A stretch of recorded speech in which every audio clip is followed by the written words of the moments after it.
Bismillahirrahmanirrahim. Assalamualaikum warahmatullahi wabarakatuh. Ketemu lagi dengan saya Siti Maksumah dalam untuk kali ini kita akan belajar tentang akuntansi syariah. Tapi sebelum itu jangan lupa tekan klik subscribe, share, komen, dan juga tekan tombol lonceng ya. Oke deh. Kita akan belajar tentang akad tabaru dan lain sebagainya nanti ke belakang ya. Oke, nanti kita bahas satu-satu. Akad menurut kata Pak Ali Hasan, akad itu adalah perikatan, perjanjian, pemufakatan. Oke, itu kata Pak Ali Hasan ya. Ya, kita sih sudah familiar ya dengan kata-kata perjanjian, perikatan gitu ya. Ya, itulah akad dalam istilah bahasanya gitu. Oke, kalau akad tabaru apa itu? Oke, kata baru di sini sistemnya tabaru itu tolong menolong. Jadi kalau tolong menolong itu ya harus keikhlasan, nggak non profit oriented ya.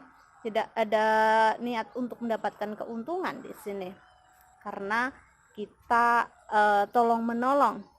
Di sini ada risk sharing. Kalau di sini kita ibaratkan untuk asuransi, jadi di sini kita dananya kita tabaru, jadi angsuran yang kita berikan tiap bulan itu masuk ke rekening tabaru. Jadi nanti kalau ada nasabah yang kena musibah itu nanti diambilkan dari rekening tabaru itu gitu, karena kita risk sharing ya. Kalau kita ikut dalam risk sharing itu, kalau kita sih nggak pengen ya kalau misalnya kita dapat musibah juga kita dapat dana dari tabaru itu tadi. Oke, itu baru tabaru. Oke, itu tabaru kalau tadi di asuransi. Kalau sekarang di bank itu tabaru sama tetap non profit oriented ya. Jadi di sini bank tidak boleh mengambil keuntungan, tetapi boleh mengambil biaya untuk menutupi biaya yang timbul gitu, cover the cost gitu, untuk biaya yang timbul diakibatkan dari transaksi itu gitu. Jadi kalau di bank itu banknya boleh mengambil biaya dari transaksi tabaru itu. Nanti rekeningnya itu juga uangnya ditaruh dalam rekening tabaru ya. Uangnya ditaruh dalam rekening tabaru, dan nanti kalau ada nasabah yang terkena musibah itu baru diambilkan dari rekening dana tabaru itu. Ada klaim gitu ya. Oke, diambilkan dari rekening dana tabaru itu. Jadi sama gitu ya. Kalau di syariah sama di perbankan kurang lebihnya sama seperti itu ya. Nah, kalau secara umum tabaru itu ya enggak non profit oriented, berarti memang niat lillahi ta'ala gitu ya. Contoh akad tabaru bisa pakai qard, rahan, hiwalah, wakalah, kafalah, wadiah, hibah, wakof, sedekah, hadiah, dan lain-lain. Oke, kalau niat tabaru di sini dalam akad asuransi itu dibenarkan secara syarak, kita boleh saling tolong menolong gitu ya. Kalau dalam dasar hadisnya dalam Quran surat Al-Maidah ayat 2 kita juga Allah itu menganjurkan kita untuk bekerja sama dan saling tolong menolong. Oke, sekarang tinggal contoh-contoh akad tabaru. 1. Qard. Apa itu qard? Qard menurut DSN MUI nomor 19 tahun 2001, qard adalah pemberian harta kepada orang lain yang ditagih atau diminta kembali, atau dengan kata lain meminjamkan tanpa pengharapan imbalan. Oke, itu minjami murni, pinjami gitu ya istilahnya gitulah. Praktek qard biasanya digunakan untuk keperluan yang mendesak yang sifatnya ta'awun atau sosial, baik untuk konsumtif maupun produktif. Oke, kata kuncinya menolong dan tidak mengambil imbalan. Oke, itu qard ya. Selanjutnya adalah rahan. Menurut DSN MUI nomor 25 gitu ya, tahun 2002. Kalau rahan itu menahan salah satu harta milik si peminjam sebagai jaminan atas pinjaman yang diterimanya. Barang yang ditahan tersebut memiliki nilai ekonomis Nah, di sini kalau kita minjam tapi ada jaminannya, nah itu, dan memiliki nilai ekonomis, ya maksudnya berharga gitulah ya. Jaminan itu pasti harus berharga. Kita minjami tapi ada jaminannya gitu. Tapi kalau sudah mengembalikan, ya jaminannya dikembalikan juga. Oke ya. Selanjutnya adalah hawalah. Menurut DSN MUI nomor 12 tahun 2000, hawalah adalah pengalihan hutang dari satu pihak yang berhutang kepada pihak lain yang wajib menanggungnya atau membayarnya. Oke, ini sih sudah terkenal lah ya. Kalau istilah di ekonomi umumnya gitu, sudah biasa seperti itu. Itu kalau istilah hawalah, apa sih hawalah? Ya sebenarnya itu mungkin karena istilahnya aja yang mungkin bagi kita masih belum begitu familiar gitu. Oke, selanjutnya adalah wakalah.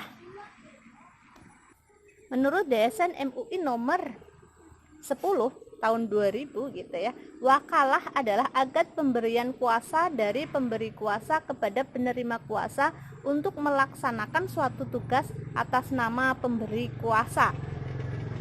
Ya, sudah sering ya kalau dilihat dari pengertiannya, ya memberikan kuasa untuk melakukan sesuatu gitu ya. Tapi di sini istilahnya adalah wakalah. Dan sebenarnya kita familiar juga dengan kata wakil ya, diwakilkan gitu. Oke, selanjutnya adalah melima adalah kafalah. Misal kafalah menurut DSN MUI nomor 11 tahun 2000, kafalah adalah akad pemberian jaminan yang diberikan oleh penanggung atau kafil kepada pihak ketiga untuk memenuhi kewajiban pihak kedua atau yang ditanggung. Ya, di sini kafalah itu memberi jaminan, ya intinya saya menanggung siapa sih gitu. Jadi boleh di sini istilahnya adalah kafalah. Yang selanjutnya adalah wadiah.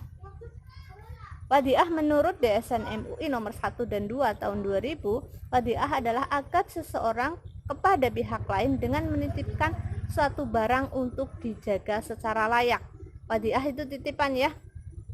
Makanya kalau kita nitipkan di bank itu, misalkan nitip emas gitu ya, kita beli dan dititipkan di sana gitu, itu pakai akad wadiah gitu. Mungkin kita sudah pernah sering transaksi seperti itu ya di bank. Akadnya apa? Oh, itu akadnya wadiah gitu. Oke, tadi itu tabaruk. Tabaruk itu tolong menolong, non profit oriented. Nah, sekarang adalah akad tijaroh. Kalau dilihat dari akad tijaroh ini berorientasi pada keuntungan, itu profit oriented. Oke. Kalau di sini kalau mencari keuntungan ya pasti bolehlah kerjasama, terus jual beli gitu ya. Oke, contohnya contohnya adalah investasi, jual beli, sewa menyewa dan lain-lain. Pasti kalau yang mencari keuntungan kita sudah sering ya melakukannya. Oke, kalau dalam asuransi akad tijaroh ini ya mencari keuntungan dari investasi itu, dan juga kalau yang terjadi sesuatu itu di dana tabaruk, jadi dipisahkan dari akad tijaroh sama tabaruk, dananya dipisahkan. Oke, itu kalau di investasi ya kan.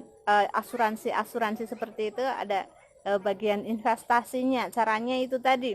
Karena yang tijarohnya sendiri, tabaruknya sendiri. Kan kadang kalau investasi nanti kalau Anda meninggal nanti akan dapat sekian gitu ya.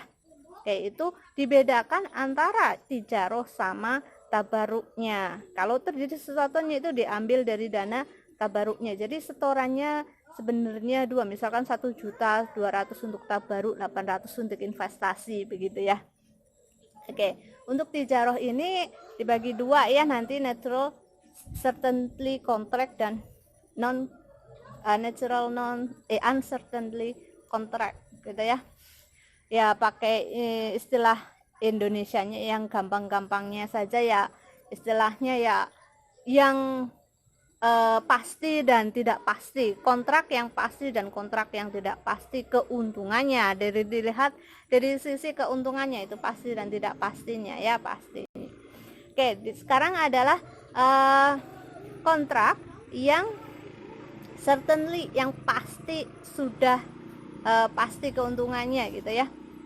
Di sini kalau NCC, saya sih nggak boleh singkat NCC ya, adalah akad tingkat pendapatan pasti baik jumlah maupun waktunya. Pihak-pihak yang bertransaksi saling menukarkan asetnya, baik real aset maupun financial aset.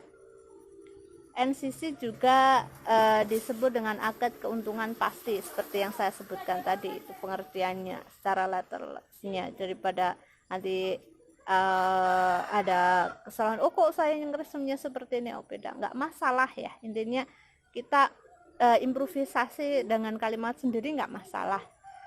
Itu karena di sini kontraknya pasti mendapatkan keuntungan. Kira-kira contohnya apa saja, hayo? Oke, contohnya adalah murabahah, salam, istisna, ijaroh gitu ya. Kalau NUC, sebentar ya. Oke, kalau kontrak yang tidak pasti keuntungannya itu contohnya murabahah, mudoroba, musyarakah, musakoh, muhabaroh gitu ya. Apa itu? Kalau mudorobah udah sering ya, musyarakah dari sirka, musakoh waktunya sudah mulai itu biasa kameranya. Oke, untuk yang selanjutnya karena memori mau habis, saya pindah dulu sebentar.